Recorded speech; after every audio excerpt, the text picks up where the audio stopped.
ভাই ভাই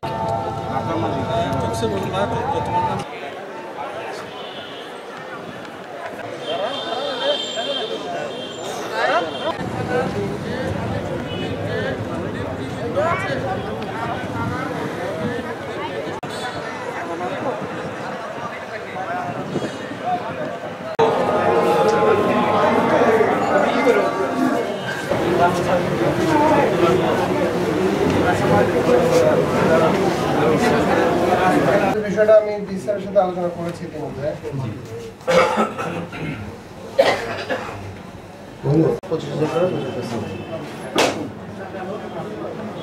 কথা হলো আমরা যদি অবৈধ হই, আমরা আইনের প্রতি শ্রদ্ধাশীল, সরকার যদি আমাদের রিস্ক না চালাইতে দেয় আমরা চালাতে পারবো। তো আমরা সরকারের কাছে অনুরোধ করব, সরকার আমাদের এই যে পর্যন্ত আমাদের সিজন আছে 2 মাস, এই 2 মাস আমাদের চালানোর জন্য দেখ। আর এই মুহূর্তে যদি আমাদের এই ভাটাগুলি বন্ধ করে দেয়, আমাদের এই গরিব লেবার লোবার যা আছে এরা না খেয়ে মরবো। বাট ব্রিক ফিল্ডার যারা, ওরা তো সব ধনী মানুষ না, সব নিঃস্ব হয়ে যাবে। এই জন্যে সরকারের কাছে আমার আকুল আবেদন, আমাদের 2 দিন আমার সময় দেওয়া হোক। প্রশাসনের কাছে আমাদের স্পষ্ট দাবি, অন্তত 3টা মার্চে আমাদের কাঁচামালগুলো তৈরি করা আছে, যে ব্রিক্সগুলো তৈরি করা আছে, এই ব্রিক্সগুলা আমরা পুরাই ইট ভাটা বন্ধ করবো। সেখানে তারপরে অবৈধ ভাটা যেগুলো আছে সেগুলো প্রশাসন যদি ভাঙ্গার থাকে ভাঙবে, সমস্যা নাই, আমরা সহযোগিতা করবো সাথে থেকে।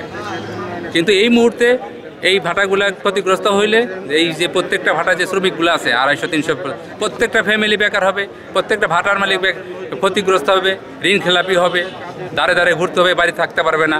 তো এই মুহূর্তে আমাদের সরকারের কাছে আকুল আবেদন যে আমরা 2 মাস আছে, 34 মাসে আমরা এই সময়টুকু আমরা চাই সরকারের কাছে। আমাদের এই যে যারা ইটভাটার লোক সবাই গরিব মানুষকে টাকা পয়সা না, পেটের দুঃখে সাক্ষী নানান জায়গা থেকে আমাদের কাজ করতেছে।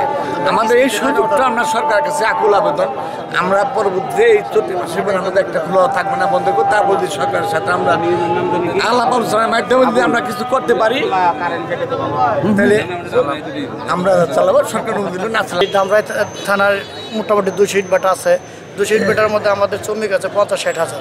এই শ্রমিকগুলো সবাই বেকারত্ব, তাদের কোনো চাকরি বাকরি নেই। তারা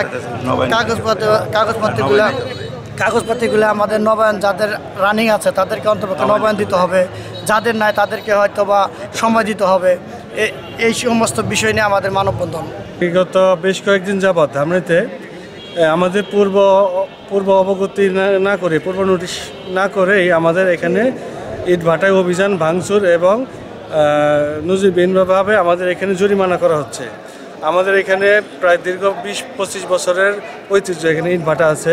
সকলে আমরা যে ধারাবাহিকতায় ইটভাটা করতেছি এবং ট্যাক্স, ভ্যাট এবং আমাদের যে যত পরিবেশ বা কাগজপত্র আছে, আমরা এগুলো পূর্বে যাদের ছিল পরবর্তীতে সেগুলোকে অনেকগুলোকে বাতিল করে সেগুলোর উপরে আমাদের এখানে অভিযান চালানো হয়।